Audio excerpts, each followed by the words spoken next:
Bonjour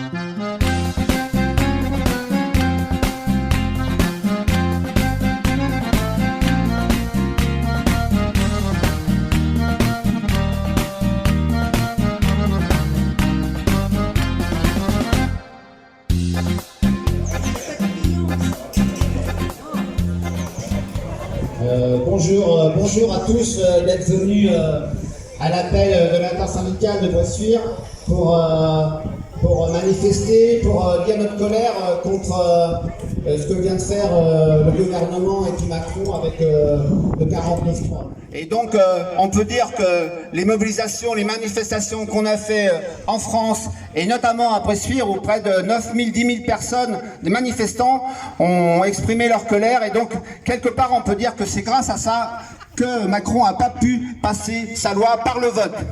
Donc c'est déjà une victoire. Ce qui s'est passé hier soir, c'est tout simplement un déni de démocratie. On est dans la rue depuis le 19 janvier. On est dans la rue, on est mobilisé, on leur dit qu'on n'en veut pas de cette réforme, et eux, ils passent en force. Alors que dire du 49.3, mais que dire du 47.1, que dire de tout ce qu'ils ont utilisé pour passer cette loi qui est injuste et injustifiée. Moi, je ne sais plus quoi dire. Vous, je sais pas, vous en pensez quoi? Moi, je pense que, comme a dit Pascal, il faut qu'on continue, il faut qu'on se mobilise encore plus fort. Comme a dit Pascal, le fait qu'ils aient utilisé le 49.3, c'est une première victoire. Mais c'est pas fini. On va continuer à se battre. Et vous serez bientôt au courant de la suite qui va être donnée à Bressuire.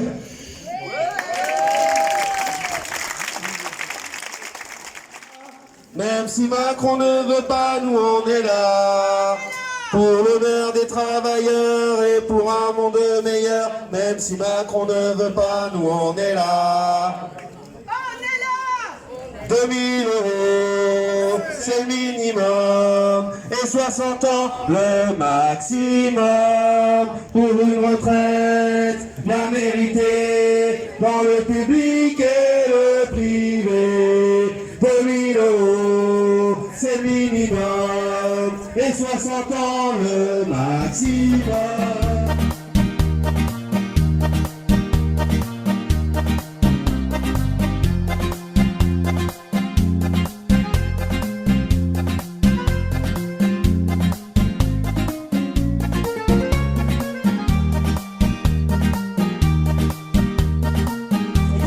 C'est ce qui va se passer dans les jours qui viennent.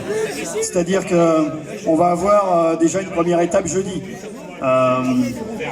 Après jeudi, le gouvernement n'aura pas retiré son projet de loi, sauf si lundi, alors sauf si je dis des bêtises, hein, mais lundi il y a la motion de censure. Donc à partir du moment où la motion de censure est votée, quelque part, il n'y a plus de... c'est même pas quelque part, ça veut dire qu'il n'y a plus de gouvernement et que dans ces cas-là, la loi n'est pas promulguée. Donc peut-être qu'on n'aura pas besoin de faire de manifestations, mais peut-être qu'on fera un pique-nique géant pour fêter la victoire s'il n'y a plus de gouvernement lundi soir. Cette réforme des retraites, il y a des gens, on essaye de leur expliquer, ils ont la sourde oreille, ils ne comprennent pas bien. Alors comme ils veulent sauver notre régime de retraite, on dira ok, ils veulent sauver la SNCF, qu'est-ce qu'ils font pour sauver la SNCF? Ils ferment des lignes, ils ferment des gares. Voilà, alors attention à nos retraites. Qu'est-ce qu'ils font pour sauver l'école? Ils ferment des classes, ils ferment des écoles, et maintenant ils ferment des collèges. Là où ils en sont. Collège public, oui, collège public, oui. Et ils veulent sauver l'hôpital. Qu'est-ce qu'ils font pour sauver l'hôpital? Ils ferment des lits, ils ferment des services, ils ferment des maternités. Voilà où ils en sont. Alors on les lâchera pas pour les retraites parce que tout le reste suivra. Et si jamais la retraite à 62 ans revient, on continue la lutte parce que c'est à 60 ans qu'on la veut. Non, ce que je voulais vous dire, c'est que c'est vrai que en tant que paysans et paysannes, on se sent aussi concernés par ces retraites, et que je crois que si on ne veut pas que la population rurale s'appauvrisse, il faut continuer la lutte. La lutte, elle va continuer partout. On va être encore présent partout. Pratiquement dans tous les départements, la Confédération paysanne est avec le mouvement social, et je pense que ça devient urgent de continuer à proposer une autre alternative Ce que je voulais dire pendant que j'ai le micro, c'est que vous savez que la Confédération Paysanne, on va sortir un peu moins les tracteurs la semaine prochaine. Les flics sont partis.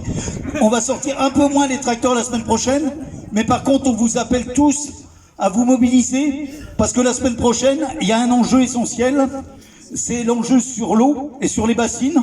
L'eau, c'est un bien commun et il est urgent que vous, en tant que citoyen, en tant que contribuable, en tant qu'utilisateur d'eau, vous ayez le même choix que les paysans qui ont construit ces méga bassines. Donc je vous appelle tous à venir avec nous, parce que nous, on va partir aussi en tracteur d'ici.